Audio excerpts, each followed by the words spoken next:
원역의 박태우입니다. 지난 3월 글로벌 증시가 급락을 했을 때 시장에서는 이런 논쟁이 있었습니다. 빠르게 회복세를 보이는 V자 반등이냐 아니면은 천천히 회복하는 U자 반등이냐.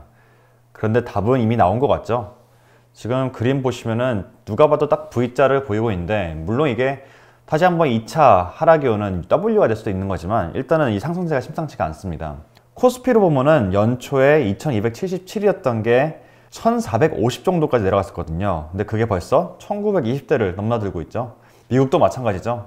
S&P 500이 연초에 3393이었는데 2191까지 급락을 했다가 최근에 2870대를 이제 넘나들고 있습니다. 지금까지 온몸으로 시장을 떠받치고 있던 동학 개미들에게는 아주 희소식이죠.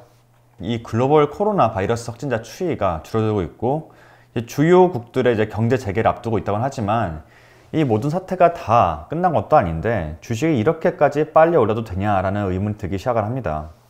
왜냐면은 실제로 상황이 그렇게 나아진 건 없거든요. 예를 들어서 이 확산 속도는 줄었다고 하지만 미국 사망자가 5만 명을 넘기 시작했고요. 이제 WHO에서는 또는 우리나라 질본도 그렇죠. 여름이 지나고 가을부터는 2차 유행이 올 가능성이 굉장히 높다고 경고를 하고 있습니다. 이 코로나 예비 치료제로 주목을 받았던 렘데시비르가 임상실험에서 별 효과를 보여주지 못하고 있다는 이 내부 소식이 전해지면서 이 백신이나 치료제 쪽에서도 딱히 이렇게 의미 있는 진척이 나오지 않고 있는 상황이에요. 이 경제 지표를 살펴보면은 뭐 얘기 하나만 하죠.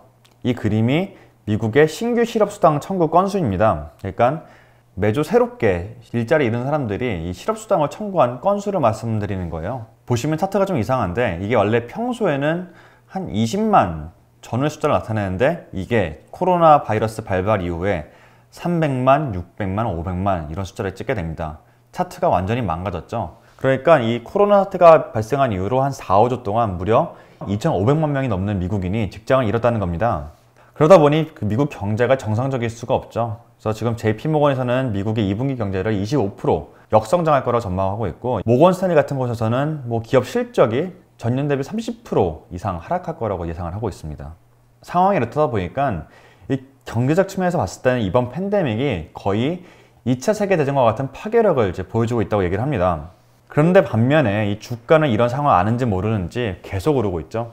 이 코로나 사태가 최악을 지났다, 치료약이 거의 개발이 됐다, 조만간 주요국의 락다운이 해제될지 모른다, 이런 호재가 나올 때마다 주식이 오르고 있는데, 사실상 악재는 무시하고 호재에만 주식시장이 반응을 하고 있는 겁니다. 주가라는 게 이미 알려진 악재는 모두 반영하고 있기 때문에 기업 실적 안 좋고 GDP 안 좋게 나올 거 누가 모르냐는 거죠.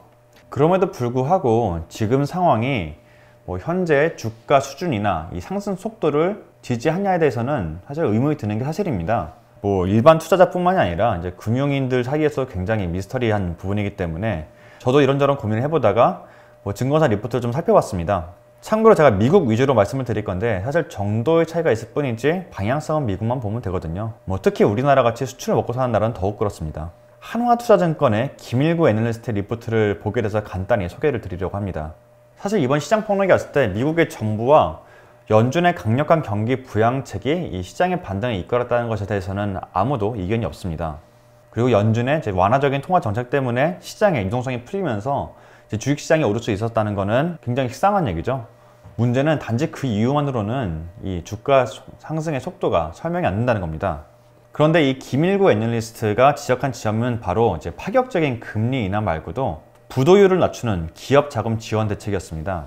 이 코로나 사태라는 게 거의 전쟁에 비견될 정도로 파괴력이 어마어마하긴 한데, 이 공장 같은 생산 시설이 무너지는 게 아니거든요. 그러니까 오히려 이 코로나 사태가 좀 수그러들면은 소비 시장이 빠르게 살아나면서 요즘에 보복적 소비라고 하죠.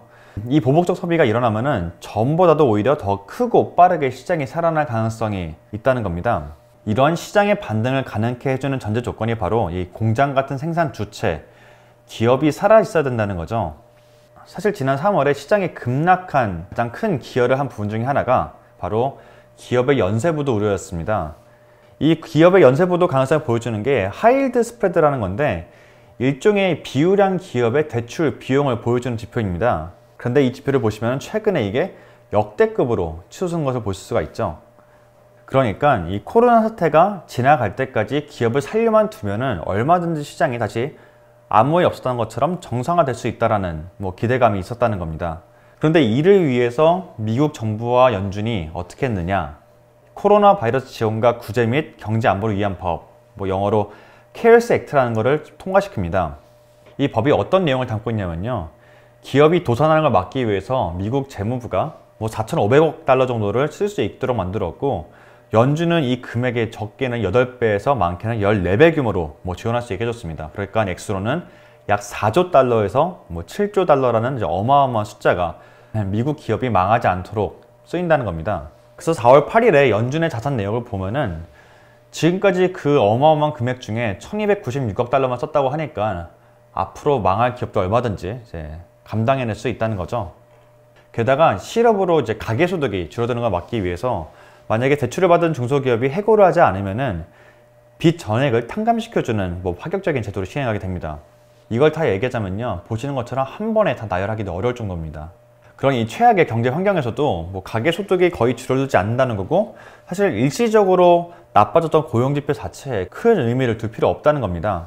이런 부분들이 이제 주가를 떠받치기도 하고 올리기도 하는 건데, 제가 생각하기에 그런 증거 중에 하나가 바로 셰일 오일 업체의 주가입니다. 지금 유가가 보면은 10불대에서 여전히 지지부진한데, 이 셰일 오일 업체의 생산 원가가 아무리 낮게 잡아도 20불이 넘습니다. 그러니까 현실만 놓고 보면은 이 기업들이 줄도산을 해도 이상하지 않은 상황이라는 겁니다. 근데 이게 웬걸? 오히려 주가는 오르고 있죠. 그만큼 시장이 정부의 기업 지원 정책을 믿는다는 겁니다.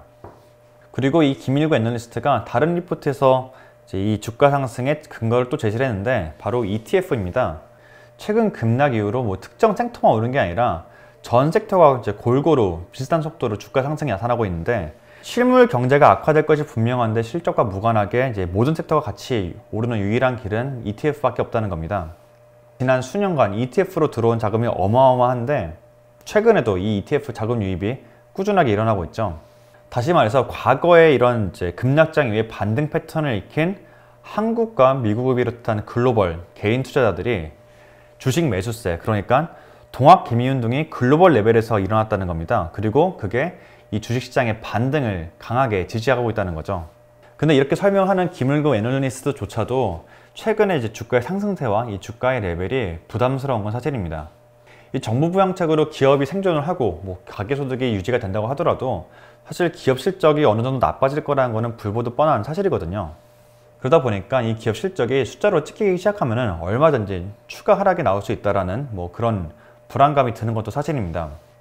그래서 이런 주장과 관련해서 제가 또 소개시켜드릴 리포트가 하나 있는데, BCA 리서치라는 곳입니다. 여기는 이제 거시경제를 분석해서 금융시장을 예측하는 곳인데, 금융투자업계에서는 굉장히 많이 보는, 그리고 굉장히 비싼 리포트입니다. 코로나로 인한 이제 기업 실적 악화와 그리고 이 주가의 상관관계를 설명하는 부분이 있어가지고 제가 그 부분을 좀 간단히 소개를 드려볼게요. 이 BCA에서 현재 적정한 주가 수준을 이제 계산을 좀 해봤는데, 그에 대한 전제가 베이스 시나리오 대비 올해 실적의 60% 감소를 하고 내년엔 40% 그리고 후년에는 20% 감소하는 걸 가정했습니다. 사실 JP모건이나 모건스탠리가 20-30% 감소를 이제 전망을 했는데 그보다도 더 보수적인 수치인 거죠. 그렇게 전제를 두고 적정 주가를 한번 계산해 보니까 연초 대비 주식이 5.4%밖에 안 빠지게 계산이 됩니다. 이 그림을 보면은 아예 더 보수적으로 10% 정도의 실적이 영원히 사라진다고 가정을 해도 연초 대비 14.1%밖에 안 빠지는 결과가 나오죠. 사실 되게 이러한 말도 안 되는 것 같은 결과를 이해하기 위해서는 이제 주가를 밸류에이션 할 때 DCF 모형이라는 걸 좀 이해를 하셔야 되는데, 이 DCF 모형이라는 게 이 기업이 이제 미래에 발생시키는 모든 현금 흐름을 현재 가치로 이렇게 계산하는 모형입니다. 기업 실적이 당장 굉장히 줄어들 거라 보긴 하지만 이 기업들이 만들어낼 총 가치를 생각하면은 그렇게 큰 부분이 아니라는 거죠. 근데 게다가 미국이 금리 인하를 했잖아요. 그러면 이 미래에 발생하는 가치 또는 현금에 적용되는 디스카운트 비율, 할인율이 내려가는데, 그걸 감안하면 오히려 주가가 연초 대비 플러스 7.3% 오르는 게 정상이라고 합니다. 이 주가 밸류에이션이라는 게 참 오묘하죠. 사실 이렇게 듣고 보면은 지금 주가가 오르는 게 아주 비정상적이거나 비합리적인 건 아닐 수도 있겠다는 생각이 듭니다. 그래서 최근에 주가가 계속 오르다 보니까 주변에서 지금이라도 이제 주식을 매수해야 되는 거 아니냐라는 제 의견을 많이 물어보시는데, 제가 원래도 이게 주가가 오른다 내린다 말씀 안 드리지만 사실 진짜 모르겠는 게 솔직한 답변입니다. 이 김일구 애널리스트나 BCA에서도 이 주가가 오른 거는 어느 정도 설명하고 있지만 이게 앞으로 계속 오를 거냐에 대해서는 사실은 굉장히 좀 유보적인 태도를 취하고 있습니다. 이런 PER이라고 하죠. 기업 실적 대비 주가인데 이 PER 밴드를 통해서 이 주식이 비싸게 거래되고 있는지 아닌지 좀 가늠이 가능합니다. 그런데 이 PER 밴드가 현재 S&P 같은 경우는 19배에서 거래가 되고 있는데 이 수준이면은 연초보다도 살짝 더 높은 수준이라고 말씀드릴 수 있겠습니다. 그러니까 실제로 기업의 실적 추이상으로 봤을 때는 지금의 주가가 결코 낮은 게 아니라는 거죠. 최근에 파이낸셜 타임스에서도 이런 기사가 있었습니다. 베어랠리 없는 베어마켓은 없다. 베어마켓이라는 게 하락장인데 보통 이런 하락장에는 중간에 잠깐의 반등을 보여줬다가 다시 더 큰 하락을 보여준다는 겁니다. 이 주식 반등의 어둠에쯤에 얼마든지 폭력적인 그리고 더 큰 하락장이 올 수도 있다고 경고하는 겁니다. 최근에 증시 분위기가 나쁘지만은 아닌데 투자를 하게 되시더라도 리스크 관리를 꼼꼼하게 하시길 바랍니다. 오늘 머니워크는 여기까지입니다. 오늘도 재밌게 보셨으면 좋아요, 댓글, 구독 부탁드리겠습니다. 감사합니다.